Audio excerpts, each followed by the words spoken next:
pense qu'il est intéressant de s'arrêter, de revenir un petit peu dessus. Et on va tâcher de faire ça avec mes invités euh, et avec vous, parce que ce webinaire se veut très interactif. On vous encourage à nous poser un maximum de questions euh, avec le petit bouton en bas Q&A ou Q/R selon les versions. Et on essaiera de répondre en direct ou à la fin des échanges si on ne peut pas répondre à toutes les questions sur le moment. On va également tâcher de vous donner des exemples concrets aujourd'hui sur les matières juridiques sur lesquelles on peut appliquer le legal design, donner quelques conseils pour ceux qui aimeraient se lancer, et on va vous montrer un petit peu finalement à quoi ça peut ressembler. On va être ensemble pendant 1 heure et demie.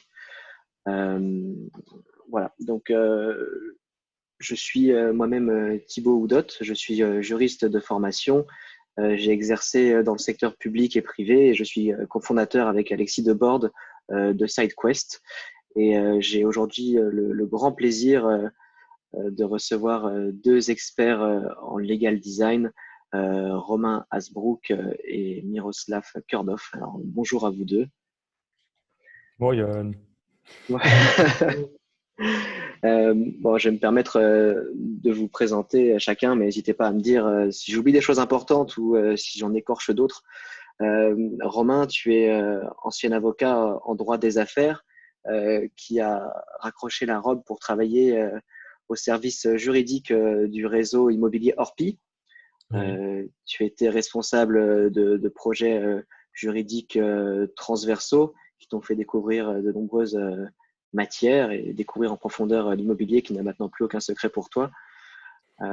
Tu as On est quitté. connecté sur des bons plans. Les gens vont te contacter après le webinaire pour ça aussi, je pense. Tu as quitté Orpi pour l'univers des startups. Tu as intégré UMAP, qui est une startup spécialisée dans le développement de plateformes en gestion de l'innovation.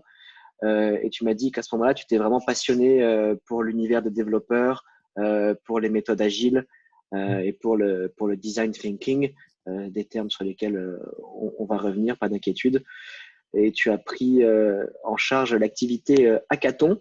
Donc, tu étais un de ces facilitateurs qui arrive avec tous ses process et toute son énergie pour nous aider à développer en très peu de temps des projets viables. Et tu as animé ce genre d'atelier dans une quinzaine de grandes entreprises. Oui. Et tu es désormais à ton compte. Et tu as ton activité de conseil avec RH Visuel.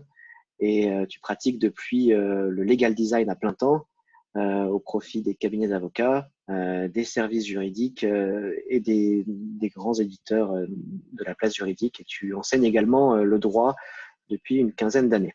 Voilà. C'est exactement ça. Bon, c'était préparé en avance. Je ne te connais pas encore aussi bien que Pour un ça, truc mais aussi spontané, je suis. mais merci beaucoup à toi d'être présent. On a la chance de recevoir ce soir Miroslav Kurdov, qui est un des précurseurs en matière de legal design, parce que Miro, tu traites toi-même du sujet depuis maintenant 10 ans. Euh, tu es né en Bulgarie, tu as poursuivi tes études en France, spécialisé en propriété intellectuelle et dans les nouvelles technologies d'information et de la communication, les fameuses NTIC. C'est Tu as ça. fait. Qui sont devenus maintenant juste des TIC, j'espère. Ils sont de Ouais. moins en moins nouveaux et juste TIC. On espère. Et tu as travaillé en cabinet sur du conseil en pays pendant 5 ans. C'est là que tu as commencé à découvrir le legal design en 2010 et que tu as lancé dans la foulée ton blog sketchlex.com qui propose de nombreuses ressources en legal design et qui est d'ailleurs toujours en ligne. On donnera la référence à tous nos spectateurs à l'issue de ce webinaire. Et tu as exercé aussi de nombreuses années, toi aussi, en freelance, en tant que juriste ou en tant que designer. Et tu es désormais installé au Luxembourg où tu travailles in-house comme legal designer au sein d'un cabinet d'avocats, le cabinet Arendt et Medernach. Et on sera très content d'avoir ton retour d'expérience sur qu'est-ce que c'est de travailler en cabinet sur ce type de questions. On va pouvoir vous montrer un petit exemple juste pour commencer, pour vous mettre un petit peu l'eau à la bouche.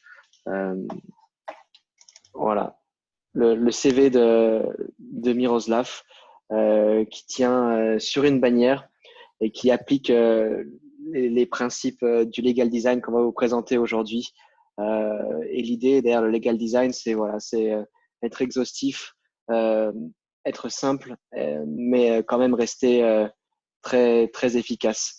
Et voilà, on peut le voir, il y a quand même un petit peu de recherche derrière tout ça, mais en tout cas, en tant que spectateur, on a l'impression de tout comprendre facilement. C'est ça, la grosse question, est-ce qu'on comprend ce qui s'est passé lorsque j'avais 5 ans par rapport au pictogramme qui est représenté? Je ne sais pas si… Tu as cassé un mur. Je ne sais pas ce que tu as fait. Tu as cassé un mur. Alors, indice, c'était en 89. C'est à Berlin. Un petit mur qui est tombé. Voilà. Un grand mur qui s'est effondré, qui a été détruit. Mais voilà, merci pour ce petit CV que j'ai trouvé vraiment sympa. Mais on va vous montrer beaucoup d'autres choses. Il y a déjà Antonin qui nous dit génial ce picto, je trouve. On a à peine commencé qu'on a déjà des gens qui sont enthousiastes, c'est plaisant. Donc on va parler avec vous de legal design. Vous avez prévu plusieurs illustrations qui sont tirées de vos travaux pour aider nos spectateurs à mieux comprendre. Ça pourra être des modèles de contrat, des brochures, des outils d'automatisation et même des simples dessins que vous auriez fait à la main. Parce que j'ai cru comprendre que de toute façon, c'était un petit peu comme ça qu'il fallait commencer à chaque fois que vous abordez un nouveau projet. Voilà, j'ai suffisamment parlé et je suis très impatient de vous donner la parole. On va commencer bien sûr par les fondamentaux. Est-ce que vous pouvez m'expliquer un petit peu, expliquer à nos spectateurs les bases du legal design? Tâchez de nous donner une définition autant que possible et nous parler peut-être de quelques applications concrètes dans le milieu juridique professionnel. Peut-être Romain, si tu veux commencer à nous partager tes impressions, ton expertise. Ouais. Eh ben, écoute, en fait, le legal design, souvent quand on l'entend, on s'imagine que ça va être rajouter des visuels, des pictos ou des illustrations dans un document juridique. En fait, c'est plus que ça. En fait, le legal design, c'est analyser quel est le besoin du client par rapport au service juridique qu'on lui apporte et ensuite, du coup, ne rien s'interdire sur la façon dont on va apporter le service juridique pour atteindre cette efficacité. Et un exemple tout bête. Quand on fait du conseil pour une entreprise, on fait une consultation. Moi, ça a été ma vie de ce côté-là. Quand j'étais avocat, je suis passé côté client. 9 fois sur 10, une consultation, quand on la donne à un responsable juridique, ou même à un juriste, il va la pitcher. Il va la pitcher, si ce n'est pas devant son comité de direction, il va la pitcher devant un supérieur. Et donc, en fait, quand il va la pitcher, il va mettre le document dans un PowerPoint. Donc, si l'usage de son client, c'est de pitcher une consultation, autant la rendre déjà dans un format facile à pitcher. Donc, soit une présentation PowerPoint, soit structurée dans un document Word, mais structurée d'une façon où c'est très facile de faire des copier-coller dans des diapositives. Et si on réfléchit comme ça, il y a plein de cas dans lesquels, même si vous faites une consultation pour une seule personne à titre privé, du genre gestion de patrimoine, elle va aussi être pitchée. C'est-à-dire que si vous faites un diagnostic fiscal pour quelqu'un à titre privé, derrière, il va en parler à sa famille au repas, il va essayer de convaincre son épouse, il va la pitcher. Donc, en fait, on ne lui donne pas simplement un document qui l'aide lui, mais il faut aussi anticiper l'usage qu'il va en faire derrière, qui est soit de pitcher, soit pour des commerciaux qui vont utiliser un modèle de contrat. Un commercial, lui, ça déroule des process. Donc, son modèle de contrat, s'il peut avoir la tête d'un process avec des cases à cocher, ça correspond aux instruments dont il a l'habitude. Donc voilà, c'est ne rien s'interdire. On peut aller encore plus loin, mais c'est uniquement viser l'efficacité du service qu'on rend par rapport à l'attente du client. Donc, et pour ça, on va perdre la moitié des gens. Le mot legal design n'est pas essentiel. Le mot legal design, il a été inventé en 2014, mais le legal design, c'est en fait rien d'autre que l'application d'une méthode qui existe par ailleurs, qui est le design thinking, au droit. Le design thinking, ça a été utilisé dans plein d'autres secteurs. Et là, maintenant, ça touche le droit. Donc, alors, qu'est-ce que c'est le design thinking, du coup? C'est les pratiques qui consistent à revoir tout ce qu'on produit, tout ce qu'on fait, en se posant la question, est-ce qu'on vend ça au client parce qu'on a l'habitude de le faire ou est-ce qu'on le vend parce qu'il en a besoin? On s'aperçoit que très souvent, on vend des choses aux clients juste parce qu'on a l'habitude de le faire et qu'on est fort dessus. Arrive un concurrent qui, lui, fait le raccourci, donne tout de suite au client ce qu'il souhaite, Uber versus taxi, Mm. et ben, en fait, la demande se déporte immédiatement. Donc, la question, c'est de se poser, et les banques et les assurances ont vu arriver comme ça, avec la révolution digitale, de nouveaux concurrents qui, avec une mise de départ bien moindre, sont tout de suite allés leur tailler les croupières dans leur part de marché et donc ont revu tout leur process, tous leurs services en disant, mais est-ce qu'on le fait parce qu'on est persuadé que c'est ce que veut le client et c'est ce qu'il va nous acheter ou est-ce qu'on le fait juste parce qu'on a l'habitude de le faire depuis toujours? Donc, ça, c'est le design thinking. Appliqué au droit, c'est est-ce que mon client, je lui donne une consultation de 15 pages parce qu'il la veut ou parce que juste j'ai l'habitude de faire comme ça et je n'imagine pas le faire autrement. Voilà. Donc ça, c'est le design thinking. Le legal design, c'est le design thinking appliqué au droit et ça peut être appliqué aux assurances, ça peut être appliqué à plein de choses. Et dans le design thinking, une des méthodes parmi toutes celles qu'on peut utiliser pour atteindre cette efficacité, ça va être de rajouter des visuels. Et là, on a tendance à utiliser là le mot legal design, mais en fait, là, c'est ce qu'on appelle du visual design. C'est un des moyens d'application du design thinking et donc du legal design. Bon, alors on comprend que tu as une approche extrêmement opérationnelle. Pour toi, c'est pas seulement quelques infographies qui peuvent être du legal design parce que c'est des visuels, ça peut être beaucoup plus de choses, toujours dans l'optique de faciliter la compréhension et la valeur ajoutée pour le client. Miro, est-ce que de ton côté, tu peux nous partager un petit peu ta définition un peu plus personnelle du legal design? On a déjà une Oui, question, juste pardon, on a déjà une vas-y. question qui nous demande si on utilise des logiciels spécifiques. Donc voilà, juste rassurez-vous, j'ai bien noté la question, mais on parlera des outils un peu plus tard dans les déroulements. Donc je garde ça de côté. Par contre, on a une autre question de Jérémy qui a l'air plus sur ce dont on est en train de parler. Donc, je te la donne au passage, Miro. Est-ce que le legal Vas-y, design dis-moi. ne serait pas l'utilisation de l'approche design, conception en traduction littérale, appliquée au droit? Donc voilà, Miro, quelle est ta définition et est-ce que pour toi, Euh, c'est l'utilisation de l'approche design? Oui, mais bien sûr, design, c'est dans le sens conception, pas du design dans le sens peinture ou art ou des choses comme ça. La conception d'un ascenseur, ça implique aussi bien un ingénieur que aussi quelqu'un qui va faire juste des boutons qui sont faciles à utiliser, qui fonctionnent. Donc, si tu veux, le legal design, comme dit Romain, peut-être n'existe pas, peut-être il existe, mais en réalité, en fait, on a toujours du mal un peu à le définir parce que, en fait, legal design, euh, c'est une espèce de patchwork de choses, de méthodologies, et en fait, on va en emprunter des méthodologies comme ça nous arrange.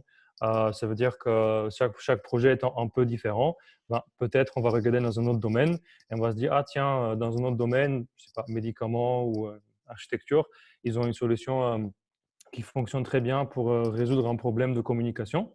Ben, peut-être on peut s'inspirer de l'état d'esprit de ce qu'eux, ils ont mis en place et on va l'appliquer au droit. Donc là, par exemple, si on veut donner une petite liste de méthodologies qu'on utilise en legal design, euh, on peut commencer très rapidement avec, par exemple, le information design, qui est en fait juste une question comment est-ce qu'on va arranger l'information. Je vous donne un exemple pratique. Je décide d'ouvrir une nouvelle bibliothèque nationale pour réunir 15 fonds répartis à droite à gauche. Ben, comment est-ce que je vais arranger les étagères? Comment est-ce que je vais arranger les différents domaines? D'ailleurs, comment au sein de chaque domaine, je vais mettre les livres. D'ailleurs, quelles sont mes grandes catégories de livres que je propose? Donc, tout ça, en fait, il y a des gens dont le métier, c'est de dire, bah, on va organiser la bibliothèque comme ça, parce que quand quelqu'un marche dedans, et ben, en fait, pour lui, ce serait logique. Donc, en fait, on va toujours chercher à être logique pour l'utilisateur. Donc, ça, c'est juste information design. Dans un document, bah, quand vous créez un document, il faut qu'il soit facile à utiliser. Ben, dans ce cas-là aussi, il faut que la structure soit évidente et facile à comprendre. Ça nous permet effectivement d'avancer plus vite. On a aussi la rédaction en langage clair. Donc, et ça existe notamment le langage juridique clair. C'est une méthodologie à part entière. On peut inclure après dans la liste des ressources un petit guide qui a été émis par le barreau de Québec, notamment. Mais donc, langage clair, ce n'est pas juste remplacer des mots compliqués par des mots simples. C'est vraiment une véritable méthodologie. Donc, on ne va pas rentrer en détail, mais qui peut notamment nous permettre à retrouver la bonne logique quand on s'adresse à quelqu'un. Après, nous avons aussi le service design. Donc, effectivement, le design thinking souvent utilisé pour le service design. Le service design, c'est créer des prestations qui sont juste utiles et qui correspondent aux vrais besoins des utilisateurs. Donc, un Uber, c'est peut-être un exemple, mais vous prenez un exemple d'un legal tech qui fait par exemple génération de contrats ou de déclarations, de choses à partir d'un questionnaire rempli en ligne avec des cases à cocher, des choses comme ça. Ben, ça permet en 5-10 minutes de générer un document juridique sans avoir de connaissances. Et il y avait un besoin, et donc en France, il y a, je pense, des dizaines de startups qui sont là-dessus. Après, on peut parler aussi de UX ou UI design. Enfin, ça, c'est des mots un peu compliqués. Alors, c'est user experience ou user interface. En gros, d'un côté, on a l'expérience utilisateur. Donc, on veut qu'il comprenne qu'est-ce qui lui arrive quand il fait partie d'une prestation. Et on veut aussi que l'interface est aussi lisible. Donc, exemple, dans la vraie vie, je rentre dans un ascenseur. Il y a des boutons pour aller dans les étages et un bouton ouvrir, fermer. Donc, il faut que ce soit facile à utiliser. Alors, un document juridique, il faut aussi qu'il soit facile à utiliser. Il faut qu'on retrouve rapidement les différentes thématiques. Donc, on ne va pas rentrer en détail parce qu'on en parlera après. Après, juste un dernier exemple, parce qu'en fait, on peut donner plein d'autres exemples, mais par exemple, faire un formulaire administratif, ou peu importe, ça peut être un formulaire pour obtenir une carte de fidélité ou ouvrir un compte bancaire ou aller à l'administration. Des formulaires, il y en a des millions et souvent sont très compliqués. Il y a des gens qui font des thèses uniquement sur comment est-ce qu'on doit rédiger des formulaires qui à la fois sont faciles à remplir, mais aussi qui, par la façon dont ils sont faits, on peut gérer aussi des situations où, par exemple, une question posée comme ça, on sait que la personne est amenée à mentir. Et donc, on va le poser d'une autre façon parce qu'on sait qu'elle va mentir moins. Et ça, il faut faire beaucoup de tests. Il faut faire des thèses aussi, mais il faut faire aussi beaucoup de tests pour le savoir. Donc voilà, là, je vais peut-être arrêter à ça. C'est juste peut-être donner quelques exemples visuels parce que oui. on avait, on vous a, en fait, on vous a mis quelques exemples. C'est des petits exemples visuels en fait, qu'on peut trouver autour de nous dans la vie de tous les jours. En fait, ce que je voulais dire par là, c'est qu'en fait, on peut chercher de l'inspiration, on peut trouver des exemples de l'information qui est mise en valeur à différents endroits dans la rue. Là, par exemple, la SNCF nous explique quelle partie du chemin ne fonctionne pas. Ici, on a une explication de comment on fait du vin. Et dans le droit, on peut aussi expliquer comment on fait la loi ou comment on fait une procédure. Donc, effectivement, c'est des choses qu'on va porter autour de nous. Donc, ça peut nous inspirer énormément pour faire la même chose dans notre pratique du droit. Là, même ça, c'est un document administratif, c'est un certificat d'examen au permis de conduire. Donc, on peut noter justement, voilà, avec une code couleur, la maîtrise de chaque élément. Donc, ça vient même de l'administration. Donc, c'est vraiment cool de voir des comptes rendus d'examen qui sont aussi visuels, donc tout le monde peut comprendre en fait de quoi il s'agit. Donc voilà, regardez autour de vous, vous allez trouver énormément d'exemples de documents qui vous inspireront pour votre pratique juridique. Bon, de toute façon, vous montrez aussi des choses beaucoup plus juridiques, rassurez-vous, hein. Miroslav, au passage, félicitations pour ton permis de conduire. J'ai eu un point supplémentaire en courtoisie. C'est pour ça que je l'ai partagé. On voit que tu es très courtois. On a une question de Romuald qui nous demande s'il faut nécessairement être bon en informatique pour faire du legal design. On va prendre cette question aussi. On en parlera un petit peu plus tard, mais on note bien la question. On peut faire un spoiler et dire non tout de suite. Voilà, donc Romuald, vous pouvez rester avec nous jusqu'à un peu plus tard. Même si l'informatique, ce n'est pas votre fort, vous pourrez quand même faire du legal design, rassurez-vous. Et donc, oui, du coup, en fait, juste pour, vu que je vous ai donné beaucoup de méthodologies, en fait, ces méthodologies-là, en fait, servent bien à exécuter un produit, enfin un produit final, un support sur lequel on va avoir des informations. Donc, en fait, c'est là où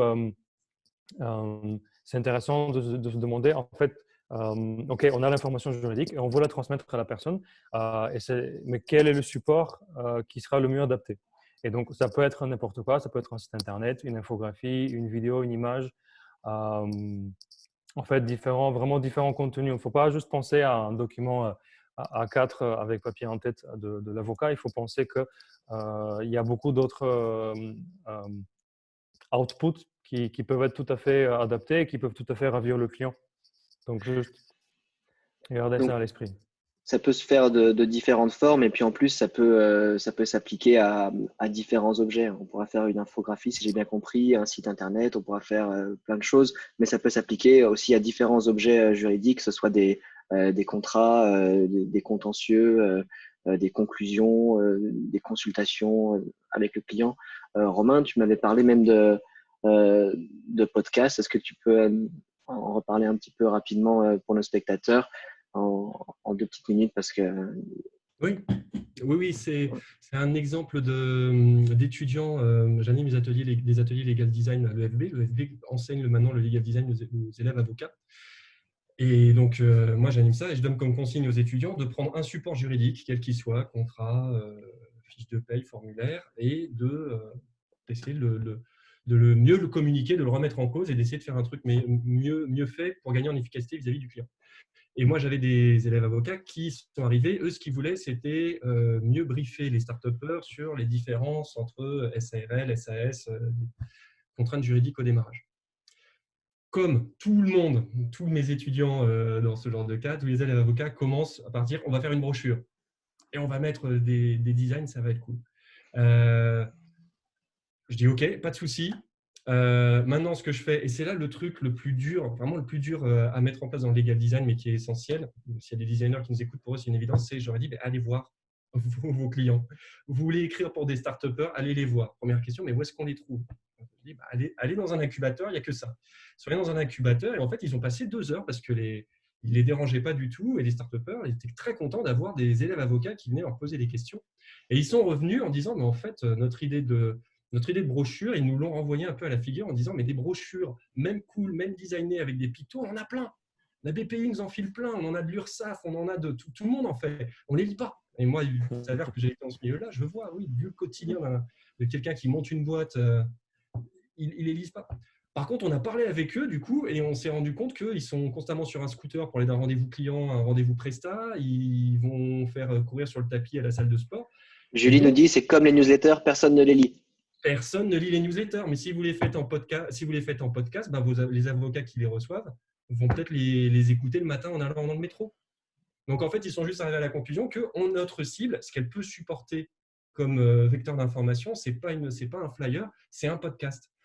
Et ça marche pour énormément. Il y a pas mal de cabinets d'avocats qui ont comme, notamment en droit administratif, quand on remporte un appel d'offres, on vend une assistance, mais on vend le fait qu'on va faire de la veille. Il ne faut pas la faire bêtement, la veille. La veille, ça peut se faire plutôt qu'un mail qu'on torche un peu, qu'on donne aux stagiaires et qui envoie comme ça une fois par semaine. Ouais, on peut le faire à podcast. Et cette équipe-là, qui n'est pas du tout professionnelle, à propos des outils, c'est très simple. À partir du moment où on sait ce qu'on veut faire, on a Google, on a YouTube, on a les tutos, on a des outils gratuits. Il suffit de taper dans une barre de recherche Google, il y a tout qui arrive. Le truc, c'est de savoir ce qu'on cherche. Elles cherchaient à faire des podcasts, elles ont trouvé Audacity, qui est un logiciel gratuit, des méthodos pour enregistrer la voix avec le téléphone et la nettoyer ensuite, et des outils pour faire un pilote de podcast. Elles en ont fait un, elles ont eu une super note. Les avocats qui les ont écoutés en jury ont trouvé ça génial. Voilà. Mais c'était pas parce qu'ils n'ont pas fait un podcast parce que c'était cool, elles ont fait un podcast parce que leurs clients leur disaient c'est ça qu'il nous faut. Ça correspondait aux attentes du client. Mais c'est ce qu'il faut trouver, l'attente du client et le support qu'on peut lui donner peut être un peu surprenant. On a une petite question. Est-ce qu'on pourra proposer une bibliographie pour aller plus loin? Ouais, c'est prévu. On vous donnera beaucoup de ressources à la fin. On vous enverra un mail et ce sera disponible sur le site de SideQuest. Et j'imagine qu'il faut être bon en anglais. Alors, je ne veux pas répondre pour les experts qui sont là, mais il y a des choses en anglais. Mais je crois que, par exemple, le barreau du Québec est très actif. Et donc, on peut aussi trouver pas mal de choses Euh, en français. c'est le barreau de Québec, le guide, il est en français. Hein, vous avez aussi droit quotidien en Belgique aussi, du coup, c'est aussi du français. Donc, on aura beaucoup de choses, du coup, à vous donner. Voilà. Bon, on va avancer un petit peu. Est-ce qu'il faut être on a une question de Stéphie qui nous dit est-ce qu'on peut être complet en legal design ou est-ce qu'il faut l'utiliser comme un support uniquement? Donc, du coup, est-ce que c'est qui le legal designer? Est-ce que c'est à la portée de tous? Est-ce qu'il faut vraiment apprendre beaucoup de compétences? Est-ce qu'il faut être graphiste? Ou est-ce qu'on peut juste s'aider de ça au quotidien? Miro? Ok, oui, effectivement, ça fait beaucoup de questions, mais alors pour commencer rapidement, rapidement pour essayer de synthétiser tout ça. Alors, peut-être la première, c'est est-ce qu'il faut être graphiste ou est-ce qu'il faut être développeur? Enfin, il y avait aussi la question sur Ouais. la maîtrise de l'informatique. Non, pas nécessairement, parce que le legal design, j'ose dire que c'est plutôt créatif. Donc, on n'a pas besoin de savoir coder ou utiliser des logiciels. Après, si vous souhaitez bien évidemment avoir un aspect super design et tout ça, deux options, soit vous apprenez à le faire, soit vous donnez à quelqu'un d'autre, mais ce n'est pas du tout un prérequis. En réunion avec un client, ça suffit largement de gribouiller des choses à la main ou sur un paperboard. Souvent, c'est largement assez. En plus, se mettre devant quelqu'un et commencer à faire des petites flèches et des cases et connecter des choses, c'est très humain en fait. Ça rapproche les gens en fait. Ça fait comme on a une expérience en commun. Donc, du coup, pour devenir legal designer, en fait, il faut voir aussi que les legal designers sont très différents parce que, enfin, on a tous des profils de base très différents et on se spécialise plus ou moins dans différentes choses. Je vous ai énuméré énormément de trucs tout à l'heure. Donc, par exemple, euh, le service design, c'est faire du profiling client, faire des questionnaires, essayer de chercher vraiment les vrais besoins. Ça, c'est un métier aussi par ailleurs. Faire des documents en langage clair, en fait, il y a aussi des personnes dont le métier principal, c'est le rédacteur. Donc, si en plus vous voulez vous lancer dans un logiciel, bon, il y a aussi un développeur. Donc, en fait, vous allez avoir probablement énormément de profils qui mélangent à la base un juriste qui veut devenir graphiste ou un graphiste qui veut devenir un peu juriste. Vous allez avoir un développeur qui s'intéresse au legal design. Vous allez avoir juste un rédacteur ou un traducteur qui veut le faire. Et donc, tout ça, ça va faire un mélange de compétences. Et après, il faut voir dans quoi est-ce qu'on a du talent. Et aussi, pourquoi est-ce qu'on peut trouver un marché. Peut-être qu'on est bon dans quelque chose, donc il faut foncer dessus et se dire, OK, moi, je fais du langage clair, je ne suis pas très fort en schéma, donc j'en fais pas. Mais c'est très bien, c'est déjà du legal design. Donc, effectivement, je dirais que pour résumer tout ça, c'est que quand on veut se lancer, il faut commencer doucement et il faut juste comprendre comment on arrive à trouver ce que le client veut vraiment. Et c'est par rapport à là, on va avoir des solutions et là, on peut trouver différentes façons pour exécuter la solution. Ouais, comme nous dit Florian, il faut tester surtout et il faut faire. Il faut mettre un petit peu les mains dans le cambouis et c'est un peu l'approche dont on a parlé un petit peu ensemble avant de commencer. Et Jérémy nous dit on parlera plus d'état d'esprit que de compétences. Donc c'est sûr, j'ai l'impression de ce que vous m'expliquez qu'il faut aimer ça, mais qu'il faut essayer, qu'il faut faire des choses. Et vous me disiez c'est 80% d'état d'esprit et c'est seulement 15-20% de compétences ou de méthodologie. Donc il y a certaines compétences, mais voilà, s'il y a la volonté, j'ai l'impression, la créativité et la curiosité surtout, ça peut suffire. On va avancer un peu parce que… Thibaut, je peux appuyer sur le buzzer rouge. Ah, pardon, je t'en prie. Je vais me permettre d'être pas d'accord. Ah bah non, mais c'est toi C'est pas l'expert, hein. drôle.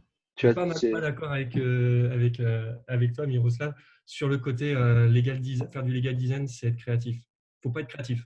Soyez pas créatif. Rien à voir avec la créativité. Ce n'est pas du tout créatif. Et je vais vous le prouver en vous montrant du legal design moche, mais utile. Il faut être complètement à 100% pragmatique. Et c'est ça qui vous emmène vers la créativité. Et quand on parle de mindset, c'est même pas un truc nouveau. Moi, j'ai vu, les meilleurs legal designers parmi mes clients sont souvent des avocats qui ont de la bouteille. C'est parce qu'ils ont tellement de bouteilles qu'ils savent ce que c'est qu'un client, ils savent ce que c'est que le business. Ils ont un petit peu oublié toutes les postures et le fait que, non, une consultation, c'est 50 pages. Au bout d'un moment, ils savent un peu, ils sont sensibles à ça. Moi, j'ai fait du legal design, pas parce que j'ai été créatif, j'ai fait du legal design parce que c'était une question de survie pour moi.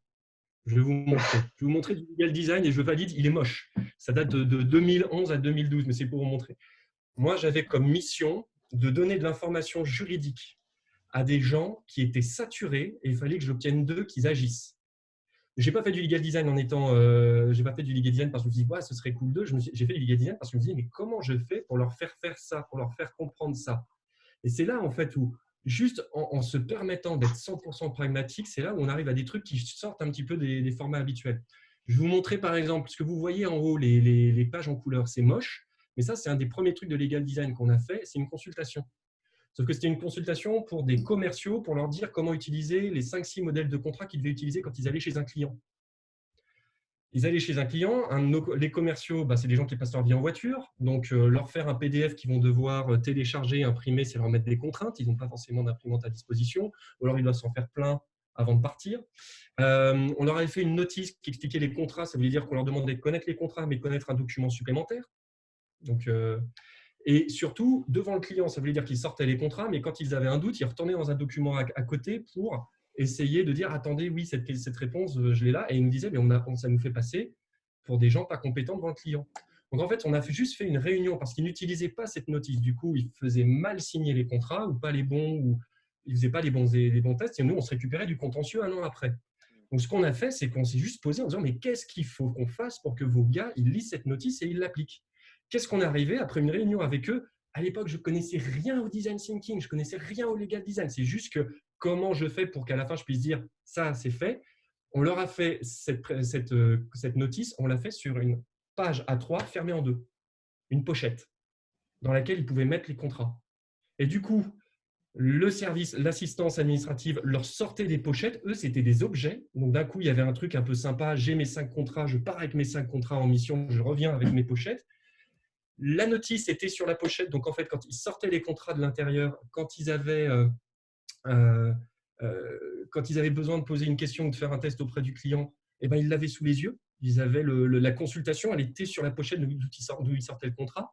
On leur avait mis des petites cases parce que c'est hyper important pour un commercial de montrer qu'il a suivi le process, sa prime en dépend. Donc, vous voyez, quand on parle du client, le truc qui fait bouger un commercial, c'est la possibilité d'avoir une prime. Donc, en ayant une pochette où à la fin, on ménage des cases qu'il peut cocher et une case à la fin où il peut signer, il y avait un côté, plutôt que d'une consultation statique, ça devenait un truc actif. Donc, ensuite, on a fait, du coup, forcément, puisqu'ils doivent cocher, il faut segmenter les raisonnements, c'est terminer les grands paragraphes littéraires, il faut que ça soit de l'information bullet point. Et il faut qu'ils puissent s'y retrouver dans le feu de l'action d'une réunion avec le client. Donc, ça a amené à ce truc qui, je le valide complètement, est très moche, mais était pratique. super utile dans le format. Voilà. Le truc de droite, ça, c'est l'exemple d'une consultation, une réponse à un client interne qui me disait « Est-ce que je peux résilier mes contrats ?» Il avait beaucoup de prestats, il résiliait les contrats. Je lui disais « Oui, tu peux résilier, tu dis ça, ça, ça, et tu notifies telle personne. » Et à chaque fois, il revenait vers moi, on faisait des allers-retours. Et en fait, j'ai compris que ce n'est pas parce qu'il ne comprenait pas mes réponses, c'est parce qu'il avait peur d'envoyer le mail. Ouais. Donc, au bout d'un moment, ce que j'ai fait, c'est que plutôt que de lui renvoyer un conseil, une consultation, je lui ai fait une simulation de mail. C'est-à-dire un faux mail avec des propositions de paragraphes. Plutôt que de dire « vous devez notifier telle personne », je lui mettais un champ CC et je simulais le fait qu'il avait mis l'adresse et je lui mettais le commentaire à côté. J'ai plus d'aller-retour et le gars était super content parce qu'en fait, je lui retirais juste un truc, il comprenait intellectuellement, mais retaper ça dans un mail, c'était la partie qui le stressait. Je lui mettais les morceaux prêts à utiliser et il les voyait incarnés. Ça, c'est du Word. On parlait des logiciels. Ça, c'est du Word. C'est un tableau Word dont j'ai juste trituré les bordures pour que ça ressemble à un mail. Donc voilà, c'est pour vous montrer tous ces trucs-là, moi, m'ont sorti des épines du pied parce que j'en avais besoin. Et vraiment, je pense que c'est le premier truc à faire quand on est avocat. Tous les avocats et tous les juristes font du legal design naturellement à chaque fois qu'ils sont pragmatiques et qu'ils disent à leurs clients externes ou internes « Non, mais vraiment, mais en vrai, qu'est-ce qui t'arrange ?» C'est pour ça que je dis, ce n'est pas vraiment une recherche de créativité, c'est même plus en dessous. C'est juste dire, j'oublie tout, qu'est-ce qui t'arrange? Et c'est à partir de là que ça démarre. Moi, je pense que comme disait Miro, il y a autant de legal designers que de profils différents. Il y a des gens créatifs, des gens très pragmatiques, des débutants, des gens qui ont plus de bouteilles. Mais on a eu quelques retours intéressants des spectateurs, euh, notamment de Romuald qui fait une bonne conclusion à ma phrase, c'est qu'on sait que quand est-ce qu'on sait que le legal design est bon? Finalement, c'est lorsque le client est satisfait. Euh, donc il n'y On a ne pas de. recontacte pas, Ouais, ouais. sauf pour demander un dossier.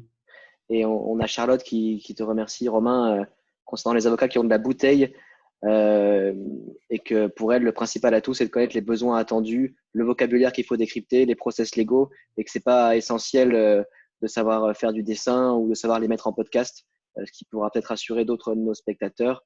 Que c'est un état d'esprit qui incite au regroupement des compétences. On parlera un petit peu de cette approche interprofessionnelle par la suite. Un rédacteur, un graphiste, un juriste, un développeur. Je pense que c'est la dream team pour faire du bon legal design. Voilà, elle n'est pas spécialement créative, mais elle est pragmatique à 100% et elle se sent comme une legal designeuse en puissance. euh, et Julie ajoute que ça dépoussière l'image de l'avocat. Je pense qu'on peut être que d'accord avec toutes ces réflexions. On a d'autres questions sur les outils, rassurez-vous, on va y revenir. On va avancer un petit peu parce qu'on voulait parler un peu plus concrètement des applications du legal design pour les professionnels du droit. Romain, tu as commencé euh, à nous parler des contrats. Concrètement, à quoi ça peut servir le legal design dans un contrat? Je vais peut-être donner la parole à Miroslav pour commencer. Euh, Est-ce que vous en faites au sein de ton cabinet pour les contrats et comment ça peut se traduire dans un contrat, le legal design? Effectivement. Bah, là, on est toujours comme on est toujours à la recherche de l'efficacité. Donc ça, c'est le mot maître quand on commence. Bon, le but, c'est déjà un peu avant de trouver des solutions, c'est de se dire, OK, ben, ce contrat-là, c'est quoi déjà le problème actuel? Ben, le problème, c'est que le contrat actuel, on n'a pas envie de les lire. Et donc, notre volonté serait de redonner envie de lire des contrats. Et on aimerait bien aussi que non seulement que les gens ont maintenant envie de les lire, mais qu'ils aussi apprécient de les lire. Et qu'ils ne les lisent pas juste une seule fois les signes, mais qu'ils les utilisent au fur et à mesure. Donc, pour pour que ça puisse arriver, eh ben, il faut que le contrat contienne aussi beaucoup d'informations pratiques et pas rester des définitions larges qui sont très régulièrement incompréhensibles. Donc, il faut aussi travailler la structure du document. Euh, donc, ça veut dire que peut-être on va donner aussi quelques exemples, mais on sait tous plus ou moins la structure d'un document, d'un contrat classique avec je sais pas, le titre, la présentation, l'information sur les parties, la définition des termes, les clauses. Et puis même au sein des clauses, généralement, on a une structure qui est assez classique. Donc là, juste très rapidement, on a deux exemples. Donc ça serait plutôt l'aspect esthétique, mais qui apporte aussi beaucoup d'utilité pratique. Donc là, à gauche, vous avez à quoi ressemble en fait l'identification des parties. Et à droite, on a la même chose, mais représentée sous forme d'un tableau. Et donc, les informations des deux côtés, en fait, sont comme dans un miroir. Ça veut dire qu'on a la même ligne pour la dénomination sociale, le RCS, l'adresse. Donc, en fait, on retrouve une structure qui est assez facile à voir immédiatement. Et donc, très rapidement, on peut parcourir et trouver l'information dont on a besoin. Et en plus, si on veut être complètement dingue, on peut même inclure le nom des représentants, y compris avec leur numéro de téléphone et email. C'est con, mais c'est super pratique d'avoir ces informations-là. Dans cette version-là, j'ai mis même quelques petits pictos, mais si c'est trop révolutionnaire, je n'insiste pas dessus du tout. Mais en fait, c'est juste pour montrer qu'il y a une autre forme d'une texte qui est plutôt linéaire. Et donc, ça permet effectivement de rendre le document plus agréable à première vue et très pratique à la deuxième vue. Deuxième exemple rapide, c'est au niveau de la signature des parties. Donc ça, c'est à la fin du contrat. Je ne sais pas pour vous, mais il arrive toujours que des clients renvoient des documents signés au mauvais endroit. Donc, on peut aussi indiquer un peu plus clairement où sont les endroits pour signer. Je ne sais pas, ça vous fait rigoler en fait parce qu'on a l'impression qu'on on a des enfants en face, mais c'est quand on doit signer beaucoup de contrats rapidement et on ne sait pas, on ne sait pas. Donc, il faut là une possibilité de présentation. On indique plus clairement les champs où il faut signer. Et d'ailleurs, la même chose pour la paraphe, en pied de page d'un contrat, on peut aussi mettre les champs qui correspondent pour dire voilà, ici, il faut que ce soit rempli. Et là aussi, j'insiste pas, j'ai mis des pictos, mais ce n'est pas du tout obligatoire. Donc voilà, donc en fait, pour finir avec les contrats, c'est souvent en fait, les contrats, ça met un peu du froid dans la relation. Parce qu'on a tendance un peu à se méfier de ces phrases juridiques qui sont super longues, qui forcément, et on a tous vu beaucoup de films et de séries, qui soi-disant cachent des bombes juridiques. Ça veut dire qu'en gros, un avocat, il va juste sortir le contrat et il va dire tiens, voilà, maintenant tout est résilié, tu me dois 1 million d'euros. En fait, il y a peut-être… C'est complètement exagéré ce que je viens de dire, mais on a tendance à se méfier des contrats parce qu'ils peuvent cacher des choses. Et donc, ça fait en fait, il y a un cumul malheureux de deux choses. Il y a un biais psychologique, déjà, qui est très inné quand on commence à négocier un contrat ou une affaire. C'est qu'on a l'impression que les parties ont des intérêts opposés. Et donc, ça met de la distance. Alors qu'en réalité, on a des intérêts complémentaires. Et donc, le contrat, en fait, il ne faut pas qu'il divise, mais il faut qu'il nous unisse dans une relation. Donc voilà, donc le but c'est que si ce contrat-là a une bonne structure, il est bien présenté, il est bien écrit et il est assez clair, et ben en fait en réalité c'est un contrat auquel on fait plus confiance et donc la relation par la suite devrait être de se passer beaucoup mieux. Donc, ça peut même s'appliquer du coup dans la négociation du contrat finalement. Oui, bien sûr, parce qu'en fait, ça dépend. Je pense que Romain il va détailler là-dessus. Mais en fait, le contrat arrive à différents moments de la négociation. Il peut arriver dès le début, il peut arriver au milieu, il peut arriver à la fin. Et donc, plus il arrive tard, plus ça met du froid et plus ça retarde les choses. Donc, il vaut mieux dès le début être clair sur ces aspects-là. Et comme ça permet en fait de l'adapter au mieux au cas concret et aux vrais besoins en fait. Bon, en tout cas, il y a Julie qui a dit que c'était tellement vrai. Et donc, il y a bien en effet des gens qui reçoivent des contrats qui n'ont pas été signés au bon endroit et que ça arrive souvent. Finalement, si on veut de l'efficacité, il n'y a vrai. pas de petits investissements. La petite case pour le paraphe, c'est la base. Ouais. dans le bas de page, au bout d'un moment, c'est la base. Non, mais c'est clair. Mais en fait, le contrat, il faut qu'il commence par une page qui s'appelle comment signer ce contrat et qui peut être aussi fait de façon visuelle avec, on a vu maintenant toutes les pictos, se laver les mains et mettre le masque. Ben, c'est la même chose, signer en bas et en fait juste une checklist pour être sûr, voilà, paraphé, signer à la fin. Renvoyez-nous 3 copies originales par telle et telle façon. Donc en fait, il faut être super pratique. Il ne faut pas juste dire par mail, veuillez signer et puis nous envoyer ça. Bon, on nous demande où est-ce qu'on peut trouver les pictos libres de droit, surtout. Mais on va y revenir tout à l'heure quand on parlera un petit peu plus des outils. Romain, je serais ravi d'avoir aussi ton impression et tes expériences par rapport au contrat, sachant qu'on nous demande, Julie nous demande si le legal design peut s'appliquer aux clauses obligatoires du contrat. Et Charlotte, le legal design ne commencerait-il pas par suggérer une co-construction du contrat plutôt que de se voir imposer le modèle de la partie la plus puissante? Ce qui est assez intéressant, je pense. Donc, à mon avis, tu vas être inspiré là-dessus. J'ai lu Romain quand tu vas répondre à cette question. Non, mais ça, c'est très juste et c'est le point essentiel. Le contrat, c'est un enfer pour les clients parce que ça leur fait prendre du retard dans leur projet. Et ça, je l'ai vu parce que j'ai été dans le service juridique à devoir gérer les contrats. Enfin, ça, on l'a vu, mais au service juridique, j'étais vraiment au contact des opérationnels qui disaient mais vous nous faites perdre du temps et de l'argent et c'est vraiment pressant. Oui, mais vous prenez des risques juridiques. Mais je m'en fous des risques juridiques. Moi, ma prime dépend du fait que le projet sorte dans 2 semaines. Savoir qu'on aura un contentieux peut-être dans 5 ans, je m'en fiche, je ne serai peut-être plus là. Et deuxième truc, c'est que moi, je me suis retrouvé dans la startup où j'étais à devoir gérer les contrats des grands groupes en face. Et les contrats qui venaient du service juridique énervaient même le chef de projet qui était en face parce qu'on était d'accord sur tout, mais on devait retrouver tous nos petits dans le contrat et déminer le contenu. Pour les allers-retours, le contrat, donc ça, c'est vraiment un enfer pour les clients. Du coup, les clients, ils passent beaucoup de temps à le signer. Une fois qu'il est signé, il est mis dans un placard, il n'est jamais utilisé. Donc, votre client, quand vous faites un contrat de 70 pages qui couvre tout, vous ne rendez pas votre service à votre client parce que, point de vue science cognitive, il ne peut absolument pas maîtriser tout ce qui se passe et il ne va pas l'utiliser. C'est qu'avec la petite claim sur laquelle il aurait dû faire la petite notif, le petit truc, c'est perdu. Il y a plein de trucs de fond. Là, je parle de legal design de fond qu'il faut avoir conscience. Quand on dit dans un contrat qu'il y aura des rapports, qu'il y aura des réunions, il n'y a souvent pas derrière de personne qui est affectée à faire ces choses-là. Donc, en fait, des fois, en tant que juriste, pour couvrir un risque, on dit, eh ben, machin, on verra un rapport à machin tous les mois sur… Il n'y a personne qui le fera. Donc, en fait, il y a plein de trucs pratiques déjà avant de faire du legal design dans la forme, rien que du legal design dans le fond. Les rapports, les notifications à outrance, il faut oublier ou mettre des modèles en annexe parce que votre client ne va pas l'utiliser, il va se mettre en risque, il va être fâché.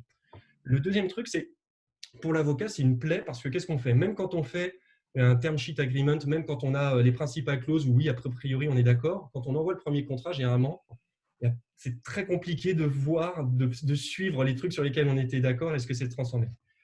Et du coup, pour les avocats, on joue à ce jeu complètement absurde où le premier avocat tire le premier avec un document de 50 pages, le second n'est pas d'accord sur le fond de certaines clauses, il n'est pas d'accord sur les conditions de certaines autres, et d'autres, il est d'accord sur le fond et la forme, mais il est d'accord sur le fond et les conditions de forme, mais pas trop sur la façon dont c'est rédigé, où il a des petits trucs à la marge. On a 3 types d'interventions différentes et on les exprime tous avec un seul moyen qui est le markup. Donc, on se retrouve avec un contrat qui est fait, que l'autre partie défait avec des markups, et on mélange tout, et en fait, les avocats perdent énormément de temps. Moi, ma solution pour les contrats, c'est une matrice. C'est simple, c'est dans un contrat, alors ça varie souvent d'un contrat à l'autre, mais le premier truc, c'est qu'un contrat, ça se fait sous Excel. Parce que moi, je me suis retrouvé dans la situation à devoir faire un document contractuel infini. En fait, c'était un agrégat de 10 documents, et j'avais 90 points à voir. Au bout d'un moment, j'ai identifié 90 points métiers et ces points-là devaient être cohérents dans tous les documents. Donc, au bout d'un moment, ça, c'est terminé le Word, ça se fait sous Excel. Et après, j'ai vu la puissance de ça et maintenant, je fais tous les contrats sous Excel. Et à partir du moment où on rédige sous Excel, on commence à avoir une matrice de ce qu'on va rédiger. Par exemple, on va se dire, c'est-à-dire qu'à chaque fois qu'on est en train de rédiger une ligne, on doit se demander dans quelle case elle entre. Est-ce que je suis en train de poser une obligation d'une partie, poser une obligation d'une autre? Est-ce que je suis en train d'expliquer les conditions de mise en œuvre d'une obligation? Est-ce que je suis en train d'expliquer la forme, une notification, un mail ou un événement, les conditions de forme qui vont faire qu'une partie va pouvoir réclamer l'exécution de cette obligation? Ou est-ce que je suis en train de parler des sanctions de cette obligation? Très souvent, on a ces 5 types d'infos.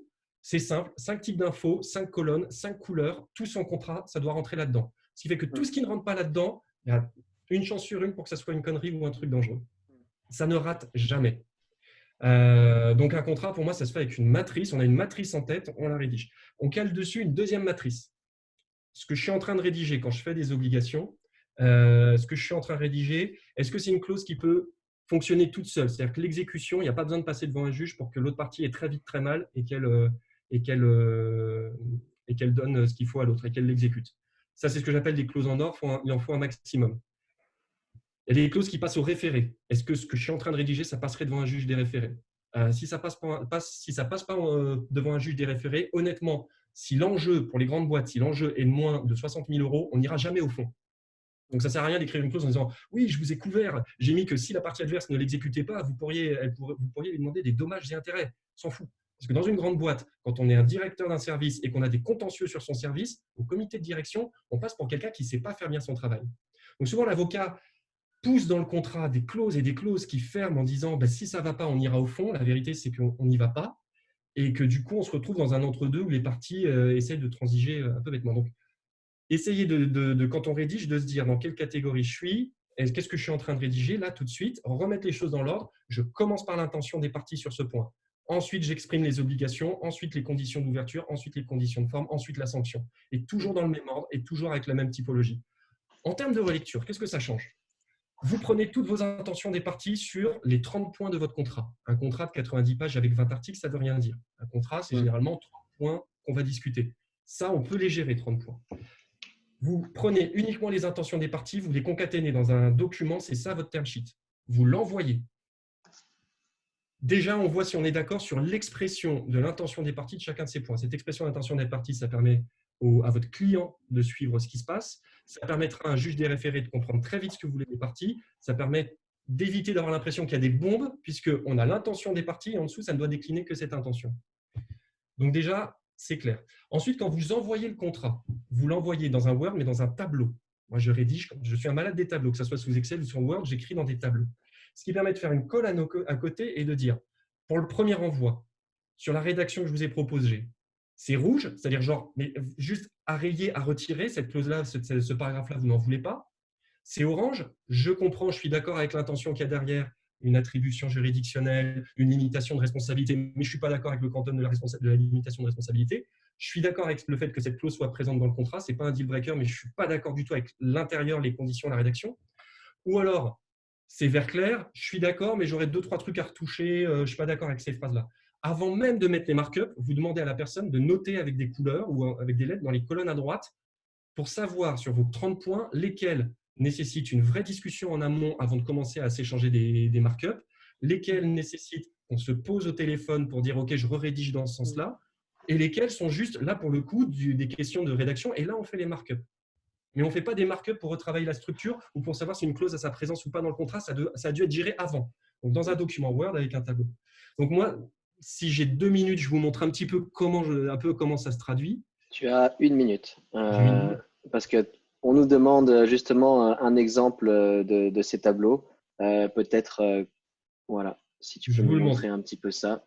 Peut-être que tu pourras nous donner nous rappeler un petit peu les étapes que tu respectes. Peut-être qu'on pourra envoyer ça dans les ressources complémentaires si ça ne te met pas sur la paille de communiquer ta méthode. Ça va. Si j'étais sous la paille à cause de ça. Non, bien sûr. On donnera quelques. C'est que quand vous rédigez un contrat, vous n'avez pas qu'un client, vous avez un client, mais la partie adverse, si elle se braque, le client ne va pas être content. Le juriste de la partie adverse, s'il se braque, il va mettre en stress la partie adverse et votre client ne va pas être content. Ensuite, par contre, on rédige pour le juge. Et donc, c'est pour ça, tout le côté, ouais, mais on ne peut pas simplifier parce qu'il faut mettre des trucs techniques. Oui, mais quand vous mettez des trucs techniques, ce n'est pas pour les parties dans leur négo, c'est pour le juge ou pour le juriste. Donc, le mettre après dans une autre typographie pour dire ça, c'est pour les grands, c'est pour les juristes qui vont se pencher dessus, c'est utile. C'est-à-dire qu'on ne simplifie pas le contenu, mais on redispatche les choses dans l'ordre. Et ensuite, vous avez l'avocat du client, qui sera peut-être quelqu'un chez vous ou peut-être un autre avocat. Et là, l'intérêt du tableau Excel, c'est qu'en plus de ce que vous aurez rédigé, vous mettrez une colonne qui ne sera pas dans le document Excel, mais vous mettrez des observations sur l'applicabilité d'une clause. Et en fait, le document que vous rendez à votre client, c'est un tableau Excel dont il sort un Word. Il y a tout un raisonnement qui pourra ressortir pour briefer un avocat derrière. En termes de valeur, c'est beaucoup plus puissant qu'un simple document Word. Donc, en fait, chacune de ces parties je vous la fais rapidement, chacune de ces parties a des attentes. Et c'est ces attentes-là qui font dire, OK, il faut rédiger, pas d'un seul bloc, il faut rédiger des paragraphes en se disant à qui je m'adresse, quel intérêt je sers. Ça, c'est un contrat traditionnel. Moi, un contrat traditionnel comme ça, je prends l'exemple de cette clause-là. Cette clause-là, j'exprime l'intention des parties. Je la divise, je fais avec une couleur l'obligation mise à la charge d'une partie, en dessous, les explications. L'obligation mise à la charge de l'autre partie, en orange, en gris, les explications. Et si j'ai vraiment du technique, je descends encore. Pour arriver à cette rédaction, à la fin, je mets ça dans un tableau Excel.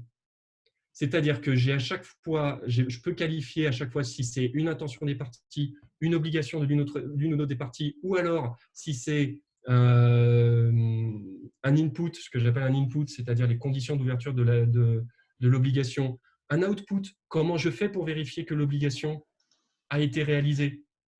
Est-ce que c'est potestatif ou est-ce que j'ai un rapport, une notif, un truc qui est sorti ou un truc extérieur, c'est ça l'idéal, un truc extérieur qui ne dépend d'aucune des parties, qui témoigne que son obligation a été exécutée. Ensuite, derrière, j'ai des commentaires sur l'implémentation, etc. Donc, en fait, je fais un tableau Excel et je vais taguer chaque clause pour dire à quelle catégorie elle appartient et je vais rajouter des commentaires. Je vais noter son efficacité. C'est une clause qui n'a pas besoin de passer devant un juge. Si vous ne me payez pas mes factures, tous nos échanges deviennent, toute la confidentialité sur nos échanges, je la fais sauter. Et je peux parler de nos concepts à tout le monde et à vos concurrents. Ça fait mal. Pas besoin de passer devant un juge pour que la personne paye ses factures. 2, ça passe devant un juge des référés. 3, on est obligé d'aller au fond. Donc, est-ce que l'enjeu le justifie? Donc voilà, à partir d'un tableau Excel comme ça me permet de faire des contrats qui sont plutôt formulés comme ça. À gauche, j'ai l'intention des parties. Donc ça, à gauche, c'est pour mes parties, et mon contrat, il n'est pas divisé en 20 articles, il est divisé en 40, 50 points, mais elle les check les uns après les autres. Est-ce qu'on est d'accord sur ça? Et ensuite, elle lise les parties violettes ou oranges en disant, est-ce que je comprends par rapport à l'intention des parties ce qu'il y a dedans? Si vous devez passer devant un juge des référés, c'est, à mon sens, moi qui ai un petit peu plaidé devant les juges des référés, plus c'est simple, moins il y a de redondance, plus c'est efficace. Donc en fait, on rend service en simplifiant parce qu'on se permet d'aller devant le juge des référés. Et ensuite, accessoirement, les parties en gris, ça, c'est pour le juriste de la partie adverse. Donc, ça permet de dire à mon client et à l'autre partie, ne vous penchez pas dessus, ne vous échappez pas dessus, c'est entre moi et le juriste ou entre nous et le juge. Et donc, on sépare les problèmes et ça permet au process d'aller plus vite. Et une fois qu'on a fait tout ça, ça permet de mettre ça en schéma, mettre toutes les obligations en regard les unes des autres. Et dans ce contrat-là, ce qui était marrant, c'est qu'en faisant ce schéma et en faisant ce jeu de couleurs, on s'est rendu compte que dans ce SPA, Share Purchase Agreement, il y avait une obligation qui concernait la société elle-même. Et elle n'était pas signataire. Mais avec mes petites couleurs, c'est ressorti. C'était donc noyé dans le flux, mais avec mes petites couleurs, c'est ressorti. En se forçant à avoir une matrice, à se dire tout ce que je rédige doit correspondre à une de ces catégories, et ben ça permet de se dire pourquoi est-ce que là, j'ai rien, j'ai pas d'application, j'ai rien pour fermer, j'ai pas d'output, et pourquoi est-ce que là, j'ai une partie en vert alors qu'elle n'est pas dans les signataires. Donc voilà, pour moi, avant même les pictos, avant même tout ça, le legal design, c'est de la structuration en fonction des usages qu'on a en face. D'accord. C'était une minute marseillaise. J'allais dire, c'était 1 minute 30 à tout casser. Le schéma, c'est la visualisation d'un pivot pour l'interrogation. Je suis. Une précision sur le mot pivot. Ouais, une petite précision sur le mot pivot serait la bienvenue. En attendant, on va avancer un petit peu. Les exemples, je trouve ça intéressant que vous puissiez un petit peu illustrer vraiment à quoi ça ressemble au quotidien. Est-ce que vous pourriez nous parler un petit peu du legal design dans les consultations? Est-ce que c'est utile? Comment ça fonctionne? Miro, peut-être, si tu veux commencer là-dessus. Ouais.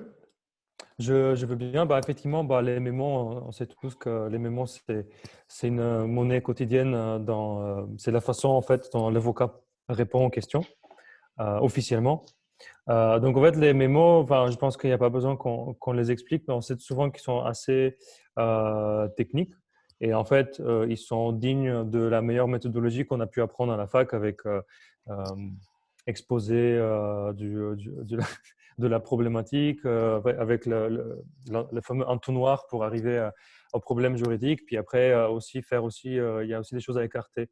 Je ne me souviens plus comment s'appelait ça exactement, mais il faut. En gros, c'est un travail un peu académique et assez technique. Et la solution et la réponse concrète à la question est enterrée quelque part, souvent à la fin. Et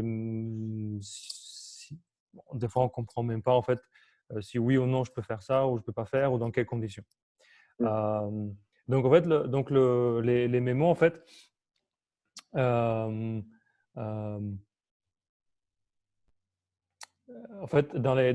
les mémos, ils peuvent donc de façon très naturelle profiter de tout ce qu'on a dit du bien sur le legal design parce que en fait, en gros, pour répondre à la question, à peu près tout est permis. Et donc,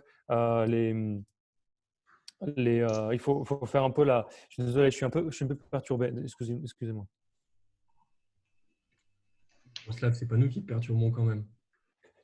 Non, ça va, c'était en train de sonner et c'est pas évident de se concentrer à un webinaire comme ça. Bon, donc du coup, dans les consultations, vous allez me tuer. Non, ça va. Donc en fait, la consultation, il faut plus la voir comme un document A4 sur papier en tête. En fait, la réponse à une mémo, en fait, il peut prendre d'autres formes. Pourquoi pas une présentation PowerPoint, pourquoi pas aussi un schéma interactif, ce qui permet en fait de participer en fait à l'obtention de la question. Donc, les schémas, bien évidemment, ça peut permettre effectivement de très rapidement prendre connaissance de beaucoup d'informations. Et en fait, un schéma, on peut aussi l'utiliser comme un petit outil de autodiagnostic. Ça veut dire qu'on va faire, pour ça, ça s'appelle un flowchart ou un arbre décisionnel. En fait, on va juste poser des questions et la personne va répondre elle-même à la question et petit à petit, elle va trouver son cas. Exemple très rapide, par exemple, souvent dans une consultation, on peut voir, voilà, si vous avez moins de si vous avez moins de 15 salariés, il faut faire ça. Et si vous avez plus de 15 salariés, il faut faire ça. En fait, la réalité brute, c'est que si vous avez, il faut être très précis. Si vous avez entre 1 et 14 salariés, vous faites ça. Et si vous avez 15 ou plus, vous faites ça. Et donc là, on peut créer clairement un arbre qui dit, voilà, 2 cas. Et donc, on continue à poser des questions. Est-ce que vous avez déjà fait cette opération? Oui, non. Et ainsi de suite. Donc, en fait, la mémoire, il faut que ce soit vraiment beaucoup plus… Il faut que ce soit une aventure dans le droit. Ça veut dire qu'en fait, il y a des questions, il y a des réponses et on trouve des solutions. Il faut que ce soit vraiment clair. Et surtout, pourquoi est-ce qu'on aimerait bien et on essaye de faire des mémos qui sont très clairs? Parce qu'on veut éviter qu'on revient vers l'avocat avec des questions stupides, ou en tout cas un tout petit peu réduire les questions qui lui sont posées. Pourquoi? Parce qu'on veut qu'il ait plus de temps pour faire du legal design et donc moins faire du support de base et plus produire des contenus à valeur ajoutée. Se concentrer toujours sur les tâches qui ont une valeur ajoutée et essayer à travers le legal design d'automatiser ou de simplifier les choses qui sont que l'on répète tout le temps et qui font perdre du temps, qui ne sont pas forcément précieuses dans la journée de l'avocat. Exact. Romain, tu veux rebondir un petit peu justement là-dessus sur la manière d'identifier ces tâches répétitives, comment on fait? Est-ce qu'il faut les cartographier? Comment on peut faire? Oui,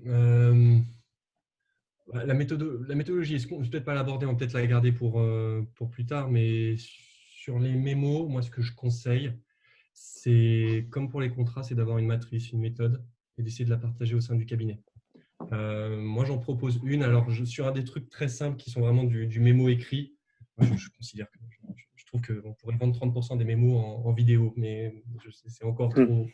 Mais sur les mémos écrits, la méthode moi, que je propose aux avocats, qui est celle en fait, que j'ai appliquée, c'est ce que j'appelle la méthode de la cartographie, cartographier et décanter l'info. Et honnêtement, ça marche 9 fois sur 10. Je n'ai pas encore trouvé la fois sur 10 où ça ne marche pas. Elle doit exister. Je vais vous la montrer rapidement en image parce que ce sera mieux que si je le fais avec les mains. Mais voilà. L'idée, c'est en gros, ça, c'est les consultations traditionnelles. C'est une consultation qu'on m'a fait à titre privé pour des histoires de toilettes de palier. Donc, c'est une consultation qui avait été faite par une notaire qui ne savait pas que j'étais un ancien avocat. Donc, en fait, pour elle, elle écrivait une consultation à un particulier qui allait devoir la pitcher devant l'Assemblée générale des autres copropriétaires parce que je devais leur faire voter un truc un peu bizarre pour récupérer ces toilettes de palier. Le statut était bizarre, je devais faire voter un truc bizarre et je devais juste leur dire, les gars, c'est pas moi qui vous arnaque, la notaire dit que c'est comme ça qu'il faut faire. Le problème, c'est que moi, j'avais ça comme usage et en fait, elle m'a donné ça comme document. Et la réponse, elle est dans les parties jaunes que vous voyez. Et moi, j'avais des annonces de plans du type afin de régulariser la situation, je vous propose tout d'abord de rechercher la qualification juridique des water closets situés au premier étage. De la détermination de cette qualification juridique découleront les modalités applicables de cession. 95% de la population française ne peut pas lire ça. Et moi, ça, j'ai dû le retraduire à l'AG. Et en le retraduisant, j'ai perdu la légitimité de montrer que, attendez, non, sans changer un seul mot, voilà ce que la notaire dit, donc c'est pour ça qu'il faut voter ça. Et donc, en fait, ce document était génial. Sur le fond, c'était vraiment un sujet de droit de copropriété un peu pointu. C'était 19,5 sur 20, c'était parfait. Mais c'était inexploitable comme consultation. C'est une consultation à l'ancienne avec un super raisonnement. On me propose à moi, je m'en fiche, moi, en tant qu'utilisateur, qu'on me propose de déterminer la qualification. Oui, non, qu'est-ce que je dois faire? C'est où il est le problème? Et la vérité, c'est qu'en lisant la solution qui était non seulement vers la fin, pas à la fin, vers la fin, et en plusieurs morceaux, on comprenait qu'en fait, il y avait un énorme paradoxe. Vous votez une consultation, mais ce n'est pas à vous qu'on vend. Vous votez une résolution, mais ce n'est pas à vous que M. Hasbrook va acheter les toilettes de palier. En fait, il y avait un paradoxe à faire passer. Donc, en fait, la réponse tout de suite, dans ce genre de situation, c'est la conclusion, il faut la mettre en tête. Et ensuite, ça semble être évident, mais il y a beaucoup d'avocats qui sont réticents à ça. Donc, moi, la solution que j'avais appliquée, notamment dans les comités de direction, quand je devais pitcher des consultations ou des conseils juridiques, on a 10 minutes pour pitcher. On a tout un raisonnement à faire passer. Alors, ça tombe bien, je t'interromps juste parce qu'on a une question justement de Sophie qui nous demande un conseil pour rédiger un pitch ou une propale qui sorte des sentiers battus lors d'un appel d'offres par exemple. Donc, explique-nous comment bien pitcher. Une diapositive qui résume tout. Et vous avez la capacité de dire 100% de votre contenu en restant sur cette seule diapositive. Si vous êtes challengé sur un des points, un peu comme un site web qui aurait une page d'accueil des catégories qui mènent vers des sous-pages, vous allez vers des diapositives qui expliquent ce point. Donc, au lieu d'avoir grand 1, grand 2, A, B et un truc qui, on commence au A et au B du grand 2, on a la solution, vous donnez la solution et vous dites cette solution, je l'ai résolue en 5 temps. Je vais être plus clair. Vous donnez les 5 temps de votre résolution et le premier, c'est votre solution. Et ensuite, vous distribuez chaque temps vers les détails. Et ce qui fait que vous pouvez avoir une consultation. Moi, en Legal Design, je ne simplifie rien du tout. La consultation, elle fait 50 pages. On fera 70 diapositives ou 50 pages PDF. Mais vous avez une page, une diapositive, que ce soit pour pitcher une offre, vous avez une diapositive sur laquelle, par exemple, vous avez toutes les prestations proposées, la timeline, ce que vous devez faire, ce que le client doit faire, toujours représenter ce que le client doit faire et les intervenants dans ce processus. Là, moi, je fais ça. Ensuite, l'expert comptable me donne ça. Ensuite, vous validez ça. Ensuite, moi, je vends ça. Mettre les prix, mettre les délais. Il y a tout. On peut rester 1 heure dessus. Si à un moment, il y a une question sur cette prestation, hop, vous allez chercher la diapositive, on passe dessus. Vous allez être testé par vos clients ou en comité de direction 1 fois, 2 fois. Après, tout ce qui est sur cette diapositive, votre légitimité est acquise. Donc, vous avez 60 diapositives, vous en utilisez 20, enfin même pas, vous en utilisez 5 ou 6. Mais votre client, de toute façon, les 60 diapositives, il ne les aurait pas lues, il vous aurait appelé, il vous aurait dit, bon alors, en gros, qu'est-ce que c'est? Qu'est-ce que je dois comprendre? Ça, c'est insupportable. Donc, vous le donnez sur une page, une diapositive, et après, derrière, vous donnez la méthode. Donc, ça va donner, par exemple, des trucs du genre, voilà, ça, c'est un document traditionnel. Et dans un document, il y a toujours, on va d'affirmation en affirmation, et ces affirmations ont une explication vulgarisée. Et souvent, sous cette explication vulgarisée, on balance de la méthode. Cette distinction-là, elle n'est pas très claire pour les avocats, mais en gros, nous, souvent, ce qu'on fait, c'est qu'on pose un principe, on l'explique, on montre ensuite les jurisprudences et les arrêts qu'ils nous ont donnés. Ça, c'est le meilleur des cas. Mais très souvent, on commence un paragraphe en donnant l'arrêt, en expliquant ce qu'il faut en comprendre, et on termine en disant, ben voilà la conclusion. Et ensuite, on la réexplique. Donc, en fait, souvent dans le document, les choses sont en désordre. Si le jaune, c'est les punchlines, c'est les conclusions, le vert, c'est l'explication vulgarisée, et le gris, c'est vraiment la jurisprudence, les articles, et toute la méthode, toutes les recherches qu'on a faites, souvent on les balance dans le désordre. Moi, ce que je fais, c'est que je passe dans un document, je remets des couleurs pour mettre tout ça en exergue, je prends toutes les punchlines, je les remets sur la première page, avec des titres. Mes titres, c'est des phrases. Mes titres, c'est des phrases. Si je fais un copier-coller, que je mets tous mes titres d'affilée, ça me fait mon executive summary. C'est des phrases qui s'enchaînent, qui racontent une histoire. À l'intérieur d'un titre, les différents points importants, c'est des phrases. Si je les mettais les bout à bout, ça me raconte l'intérieur de ce titre. Donc, en fait, c'est vraiment que des questions de poupées russes dans lesquelles on rentre. Et l'arrêt qu'on a cité, les 18 arrêts CJUE qu'on a étudiés, les 15 références de doctrine, on les met en arrière-plan, dans une autre. Et en fait, chacun de ces 3 niveaux a sa propre typographie, ce qui permet à votre opérationnel de faire une première lecture itérative et ensuite d'aller chercher sur un point ou un autre. Tiens, mais comment est-ce qu'il a réussi à me dire ça? Waouh, il a fait ses recherches. Je n'ai pas besoin de lire tout le document. De toute façon, il ne le lira pas parce que la client en face de vous a en moyenne 15 minutes de disponible avant d'être interrompu. Donc, vous faites tout ça, vous décantez l'information, vous faites remonter l'essentiel dans une première page et vous la cartographiez sur cette première page, ou si c'est une diapositive, vous la cartographiez dans un schéma. Mais toujours, voilà, je décante l'information, je prends les premiers et deuxièmes niveaux, j'en fais une première diapositive et on peut passer toute la journée dessus si on veut. Le reste, c'est pour aller faire des focus. C'est vraiment ce que je recommande de faire, à la fois pour les présentations et à la fois pour les documents écrits. Bon, je pense que tu as un petit peu répondu quand même parce que voilà, faut mettre les choses un petit peu en valeur, mais il faut quand même avoir le reste des informations qui soient à disposition. Et on nous demande, est-ce que le fait de résumer l'information dans une consultation ne pose pas un problème en termes de responsabilité, dans la mesure où on a souvent tendance à mettre beaucoup de détails justement pour se prémunir contre toute difficulté liée à la mise en cause de la responsabilité de l'avocat. Parce que le détail, il est présent. Vous le mettez, mais vous le mettez après. Voilà. Ça vous oblige à un truc. Ça vous oblige à vraiment… Et c'est là où le client mesure la valeur de ce que vous donnez. Souvent, on se sert de la complexité de la rédaction et du côté un peu lié et des formules en taux. Franchement, les formules des avocats sont ceinture et bretelles, font tout pour dire « je vous l'ai dit, mais je ne vous l'ai pas vraiment dit. Et si ça ne se passe pas comme je vous l'ai dit, vous ne pourrez pas dire que je vous l'ai dit. » Les clients détestent ça. Par exemple, toutes les phrases à la forme passive. Ça, c'est du langage clair. Une phrase à la forme passive, c'est qu'on est en train de cacher un truc dont on n'est pas sûr sous le texte. Donc, Euh, Se forcer à dire la conclusion de tout ce paragraphe, c'est ça et je l'assume. Je suis désolé, mais c'est vous obliger à mieux faire votre travail et donc à mieux baquer. Pourquoi est-ce que je ne suis pas à l'aise à écrire cette phrase? C'est que je ne suis pas assez baqué au niveau jurisprudentiel. C'est que je ne suis pas assez baqué dans mes le conditionnel. C'est que je ne suis pas assez baqué. Voilà, il y a un problème dans mon travail si je ne suis pas capable d'écrire, de mettre en tête, de résumer mes conclusions, de les mettre en tête et de les balancer devant. Comment j'y suis arrivé? Comment j'ai fait mes recherches, comment j'ai montré qu'il y avait des risques inverses, comment j'ai montré qu'il y avait d'autres trucs, c'est présent. Mais je suis obligé de mettre devant ma conclusion parce que ce que le client me demande, c'est de prendre parti. Bon, alors, il nous faudrait beaucoup plus de temps pour aller en détail dans tous ces sujets qui sont vraiment intéressants. Je pense qu'on va peut-être même devoir refaire un webinaire spécialement sur les contrats, un spécialement sur les consultations. On a beaucoup de sujets qu'on voulait aborder avec vous, qu'on n'aura malheureusement pas le temps de voir, mais tant mieux parce que c'est parce qu'on nous pose des questions et parce que la discussion fonctionne bien. Mais vu que l'intérêt de ce webinaire, c'était quand même de donner des clés au-delà des ressources qu'on va envoyer, des clés de compréhension, ça je pense qu'on l'a bien fait, mais aussi des clés pour commencer à appliquer. On va directement échanger et développer sur concrètement un avocat qui souhaite s'y mettre, comment est-ce qu'il peut faire, quelles vont être les premières étapes, est-ce qu'il faut un gros investissement. J'ai Guillaume qui nous demande aussi, est-ce qu'un juriste peut se lancer en tant que freelance dans le legal design? Est-ce qu'il y a un marché à prendre?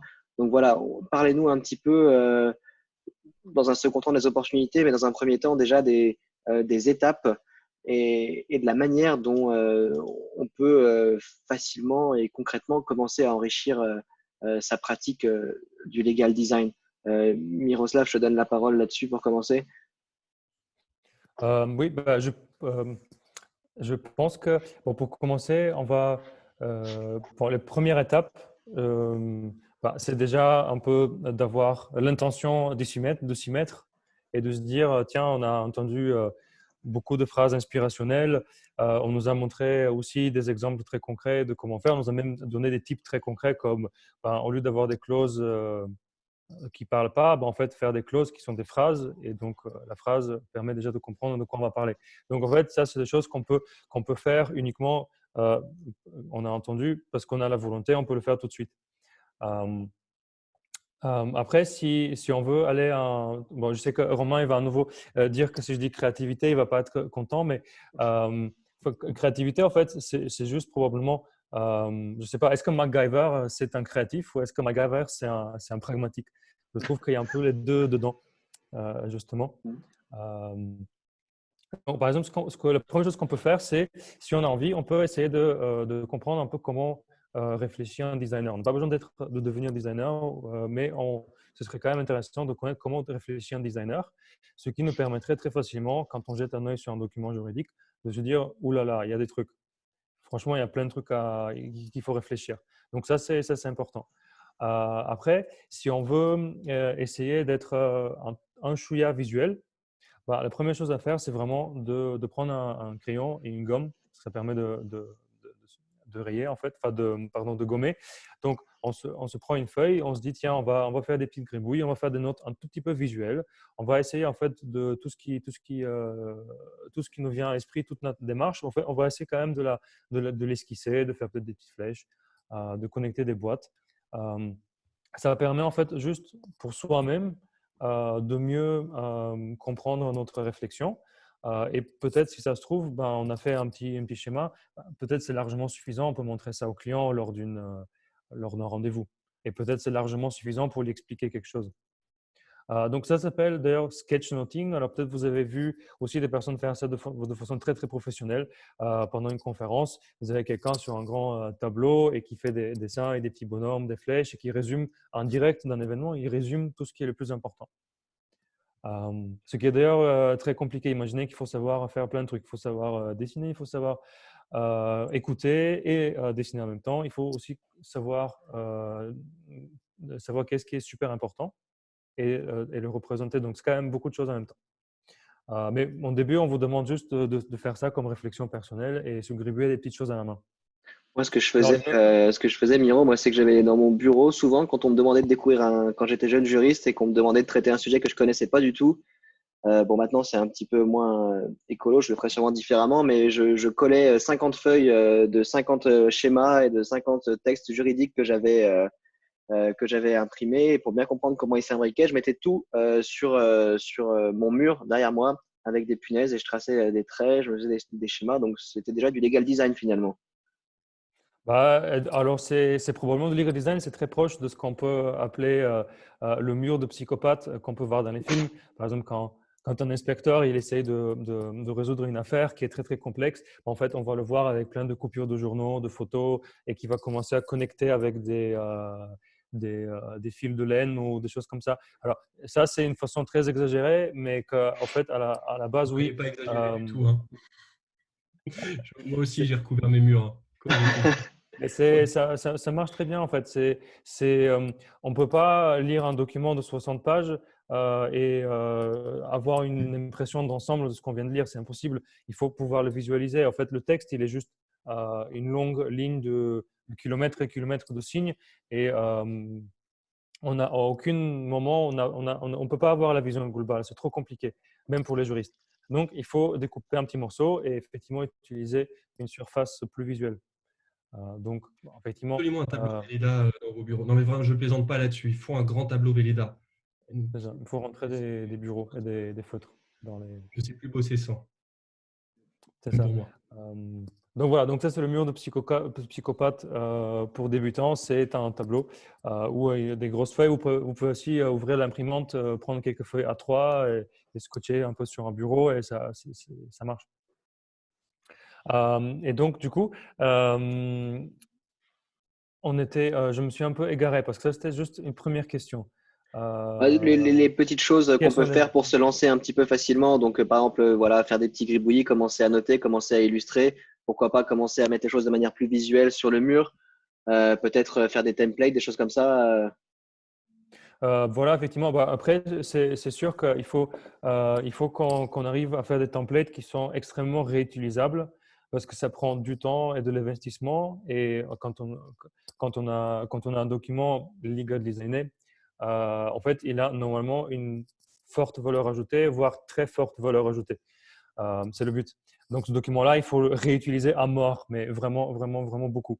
Donc, là-dessus, ben, il faut se faire ses propres templates. Et ces templates-là, il faut qu'ils respectent toujours une espèce de charte graphique.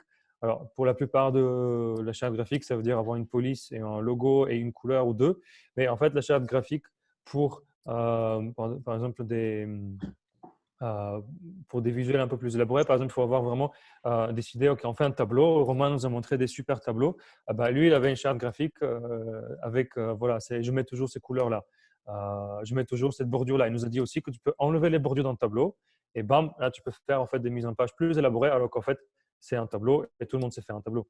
Donc, d'ailleurs, un tableau lisible, si vous voulez un type, c'est mieux en fait, quand vous faites un tableau, peu importe lequel, c'est de virer les bordures, de les mettre juste sur zéro, enfin rien, et plutôt utiliser un fond coloré. Et à ce moment-là, on peut aussi, les bordures, on peut mettre du blanc par exemple. Comme ça permet vraiment de faire des. En fait, les problèmes des tableaux, c'est que toutes ces lignes-là, c'est horriblement difficile pour avoir. Ça fait mal aux yeux. Donc en fait, il La ligne faut. est un perturbateur. Exact.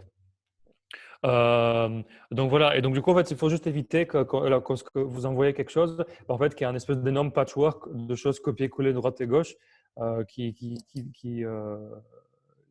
peut dérouter un peu. Donc voilà, ayez par exemple une idée claire, par exemple, quand vous utilisez rouge, orange et rouge, par exemple, pour color coder quelque chose, en fait, il faut utiliser toujours les mêmes. Et d'ailleurs, allez sur Internet et tapez quelles sont les bonnes couleurs. Alors, vous pouvez trouver des palettes de couleurs déjà qui existent et on sait qu'ils sont suffisamment contrastés, ils sont testés. Donc voilà, ayez tous ces éléments-là prêts, donc réfléchissez un peu à ça. Et donc, on peut appeler ça une charte legal design, mais en réalité, c'est une charte de mise en page plus élaborée, Mm. si vous voulez. Romain, je serais ravi aussi que tu nous donnes tes conseils pour un professionnel du droit, avocat ou autre, pour qu'il puisse commencer à mettre tout ça dans sa pratique. Mais avant ça, voilà, il y a des questions. Donc, il y avait la question que je t'ai posée, est-ce qu'un juriste peut se lancer en tant que freelance legal design? C'est un petit peu ce que tu fais. Est-ce que c'est un marché intéressant? Et du coup, on a la question de la responsabilité qui revient. Euh, un legal designer qui apporte une prestation à un avocat sans être inscrit au barreau, ou est-ce qu'il vaut mieux être inscrit au barreau? Mais vraiment, de manière très large, quelle est la responsabilité du legal designer? Alors moi, je me suis pas réinscrit au barreau. De temps en temps, ça me titille, mais parce que je m'interdis de travailler en direct pour des particuliers. Et si je travaille pour des entreprises, je ne travaille que pour leur service juridique. Je refuse d'avoir quelqu'un d'autre comme interlocuteur. Donc, dans ces mesures-là et dans mes mails, je dis tout le temps, voilà, je dis que j'aide à la restructuration. Je fais en fait un travail de communication, mais sur un document. Souvent, je les laisse faire. Je donne la méthode et je les laisse faire. Je m'interdis de faire un document from scratch. Je pars toujours d'un document qu'on me donne. Et quand je soulève des points juridiques en plus, c'est en train un peu de m'arriver. Je travaille en ce moment pour le CNRS et sur une trame pour informer les chercheurs sur l'impact du droit d'auteur sur leurs recherches. Quand des fois je me dis tiens mais ça c'est intéressant, on pourrait en parler parce que mon expérience d'avocat me fait dire mais ça c'est un vrai sujet, là à ce moment-là je dis attention, ça c'est une suggestion à valider auprès d'un avocat. Donc je mets les ceintures bretelles. J'ai eu des contacts avec le service déontologie du barreau de Paris. Il y avait une mention. Donc voilà, il faut faire très attention et surtout on travaille pour des avocats ou on travaille pour des services juridiques et toujours faire la part des choses où je suis en train de dire je pense que votre contenu juridique, et c'est là où pour être legal designer, faut être juriste. Et ce que je suis en train de faire, là, ce que je suis en train de conseiller, c'est je garde intact le fond du droit, mais je suis juste en train de travailler la compréhension, ou est-ce que ça va avoir un impact sur le fond du droit? Donc, en fait, moi, j'arrive à mesurer les choses et du coup, quand je rends un document, je mets toujours des petits signaux en disant ça, vous le faites valider par votre service juridique et par un avocat. Donc, je le pose par écrit, comme ça, je n'ai pas de problème, je ne fais que de la suggestion. Mais il y a un besoin, il y a une grosse demande, une vraie demande. Il y a plein de trucs, ça part. Je pense que ça va partir dans tous les sens avant que ça revienne dans une profession unique qui sera consultant juridique, au sens de consulting. Les avocats vont se doter de ces infos-là, les travailleurs indépendants vont prendre la qualité d'avocat, mais voilà. Ouais, on est trop petit. Pour l'instant, le marché est trop petit pour qu'on. Je lis le commentaire d'Alexandre qui dit qu'on va avoir un contentieux. Pour l'instant, c'est encore une prestation un peu luxueuse des cabinets d'avocats ou des services juridiques. Donc, tant qu'on travaille que pour des avocats. Mais c'est vrai que l'ordre nous cherche un peu. Alors maintenant, et tes conseils à toi pour essayer de commencer, pour pas qu'on dépasse trop le temps imparti, quels sont tes conseils à toi pour se lancer? Mon conseil à moi Premières pour me étapes. lancer, c'est déjà structurer. On peut pas faire moi, j'arrive pas à faire des visuels ou rajouter du visuel si l'information n'est pas structurée. Une information structurée, c'est une information qui suit une matrice. Donc, lorsque je pose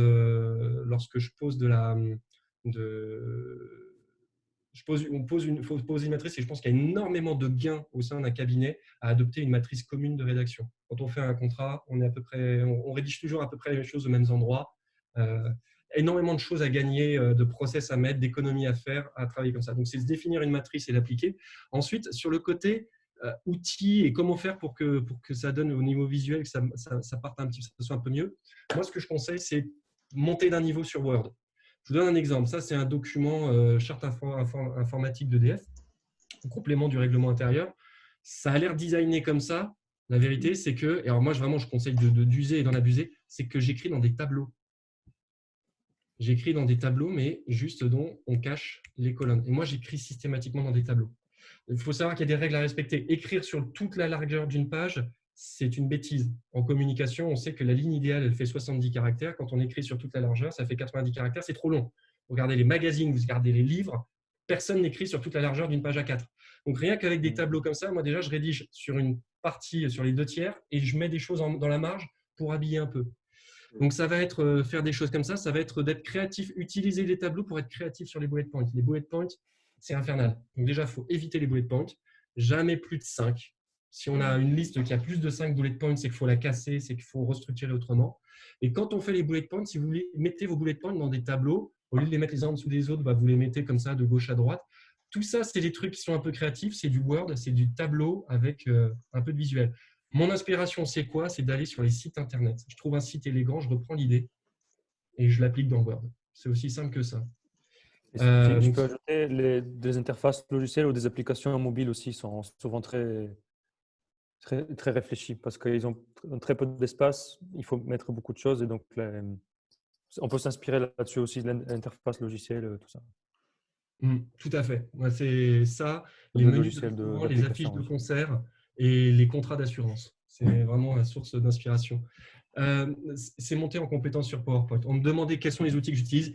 Moi, parce que j'ai une appétence pour ça, je sais utiliser Photoshop, je sais utiliser Illustrator, je sais utiliser After Effects, j'adore. Mais c'est mon dada. Mais la vérité, c'est que 99% des documents que je traite, parce que je veux que mes clients puissent les retoucher derrière, qu'ils ne soient pas enfermés, je les fais sur PowerPoint. Et sous PowerPoint, vous n'êtes pas limité à la diapositive. La diapositive, vous pouvez lui dire, mais fais-moi une diapositive de la taille d'une feuille A4. Ce document-là, qu'on a fait avec une avocate qui s'appelle Marie-Vaughan, ce document-là, en droit du travail, qui applique la technique, vous regardez en haut, j'ai appliqué la technique je cartographie tout mon document au début, et ensuite, après, on va dans le détail. Et en marge, le 4e niveau avec les appels, les call to action, les next steps, toutes ces catégories que moi j'ai en plus dans ma tête, je les mets dans un truc à part pour pas que ça pollue, que ça encombre le champ visuel. Tout ça, c'est un PowerPoint. C'est une diapositive PowerPoint, 2 diapositives PowerPoint, et on peut plus jouer que sur Word avec les éléments. Donc, c'est soit du tableau sur Word, soit du PowerPoint. Sur les utilisations, je vais montrer rapidement un truc et après, ce sera… Ce que je conseille de faire, c'est… Est-ce que je l'ai… je l'ai pas. Oui. Ce que je conseille de faire, c'est vraiment les tableaux. Ce que disait Miroslav. Vous prenez un tableau, vous mettez votre info, vous la mettez en tableau. Vous créez des colonnes et des lignes supplémentaires, vous retirez les lignes, vous avez déjà un truc qui commence à ressembler à un graphisme. Et en fait, vous retirez les lignes parce que les lignes, c'est une agression visuelle. Donc, vous remplacez ça par des aplats. Rien que ça, déjà, ça fluidifie la lecture. Je vous recommande la lecture de Matthew Butterwick qui montre toutes les choses quand on écrit qui rendent la lecture d'un document insupportable. Il suffit juste de les retirer. Donc, ça permet de faire des schémas un peu complexes. Ce schéma-là, en haut à gauche, c'est un tableau. Tout dans un tableau. Et ensuite, on utilise des petits symboles, on utilise des trucs à minima et ça fait un petit schéma qui vaut ce qu'il vaut, mais qui donne l'impression qu'on sort du texte, de texte. Et pour ce qui est de faire des diagrammes, en effet, il ne faut pas hésiter à faire des schémas, il ne faut pas hésiter à parler avec les mains, expliquer le sujet avec les mains, regardez ce que vous avez fait avec les mains, redessinez-le. Bon, écoute, dans notre sujet, il y a 3 problèmes. Bon, il y a des avantages et il y a des inconvénients. Ok, le schéma, il apparaît tout de suite. Tu vois, nous, on est là, mais il y a ça comme problème, il y a ça comme problème, mais il y a aussi ça comme avantage. Bon, voilà. Essayez de parler avec les mains. Le schéma, derrière, il vient naturellement. Et moi, ce que je vous recommande, c'est quand vous avez un sujet, vous voulez essayer de le mettre en visuel pour faire une diapositive, par exemple, vous faites un bullet point. Ce bullet point, vous le transformez en tableau. Ce tableau, vous fusionnez les cellules. Une fois que vous avez ce tableau-là avec les cellules, à la limite, vous retirez, vous faites la technique d'avant, et vous avez un truc qui ressemble à un schéma. Mais une fois que vous avez ce tableau-là, c'est très facile d'aller sur le draft d'un schéma. Vous le faites moche, mais vous donnez ce draft. Vous donnez le tableau à un graphiste. Pour 200 €, il vous rend un truc super beau. Donc, vous n'êtes pas obligé d'aller jusqu'au stade où vous savez réaliser. Soit vous réalisez avec des tableaux Word que vous détournez, soit avec des formes PowerPoint. Beaucoup de mes bons hommes PowerPoint, c'est un rond sur un rectangle. Et voilà, la forme est faite. Donc, vous faites des formes PowerPoint. Si vous voulez aller plus loin parce que le client, vous voulez lui envoyer un truc un peu luxueux, vous apprenez à le briefer, c'est-à-dire à lui donner la structure, 100% de l'info et lui donner une petite idée de ce que vous voulez. C'est l'autre manière de faire du legal design qui peut être efficace. Donc moi, je conseillerais de commencer par là. Matrice, monter sur Word et monter sur PowerPoint. Et avec ça, déjà, vous pouvez faire 99% des choses que je fais. Sans payer. Merci beaucoup, Romain. Malheureusement, on arrive à l'heure qu'on s'était fixée. Rassurez-vous, on me redemande, mais toutes les références vous seront envoyées. Les outils, voilà, toi, tu nous as parlé de Word, de PowerPoint. On aurait pu parler de Canva, qui est quelque chose d'assez classique aussi. Mais dans les références, on vous donnera aussi une liste d'outils. On nous demande où est-ce qu'on peut trouver les pictogrammes. On vous donnera aussi des sites pour trouver des petits pictogrammes, des choses comme ça. Bien sûr, je t'en prie. Non, juste Thibaut, pour Canva, Canva c'est génial, mais n'utilisez pas pour réaliser le document, utilisez-le pour vous inspirer. Mmh. Il y a tous Ouais. les modèles de documents de la Terre. Vous dites, ah, c'est un truc comme ça que je voudrais faire. Mmh. Vous faites une capture d'écran et vous le donnez à un graphisme et vous faites un truc à vous. Parce que Canva va trop vous enfermer sinon. C'est une super source d'inspiration. Très intéressant. Ah bah merci d'avoir précisé. C'est vrai que c'est très intéressant comme approche. Donc oui, voilà, c'est passé extrêmement vite. On avait plein d'autres choses dont on voulait parler avec vous. Le legal design dans les rapports au judiciaire, le legal design et la communication du cabinet, mesurer la valeur ajoutée du legal design pour le cabinet. On avait plein de petites choses, mais voilà, c'est que le débat a été animé. C'est aussi parce que vous avez été réactif et que vous nous avez posé des questions. Donc voilà, on préfère ne pas avoir le temps de tout dire, de passer un bon moment que de ne plus rien avoir à vous dire au bout de 20 minutes. Donc peut-être qu'on fera un deuxième épisode. Miroslav, je t'en prie. Moi, je voulais te dire, en fait, on parle beaucoup. Pourquoi? Parce qu'en fait, le legal design, c'est, enfin, pour moi, mais je pense que tout le monde, ça remet de l'enthousiasme dans le droit. Et c'est pour ça qu'en fait, on peut passer des soirées, des nuits et des heures en train de discuter, aussi bien de la théorie que d'exemples concrets d'exécution. Voilà, donc c'est pour ça qu'en fait, les discussions legal design, en fait, sont jamais, on n'a jamais le temps de tout dire. Et, on a mis, il y a les outils, Matthew Butterwick, tout ça, on va vous envoyer tout ça, on les a mis à côté. Ouais, on va tout vous envoyer en même temps que le lien pour le replay de cette conférence. Je voudrais remercier. Et on n'a pas pu montrer des exemples. J'avais quelques exemples aussi d'arènes qu'on peut diffuser, qui sont, on peut les mettre. Eh ben, on va préparer ça aussi. Je voudrais vous remercier surtout tous les deux, Romain et Miroslav, pour votre temps, pour votre expertise, pour votre enthousiasme.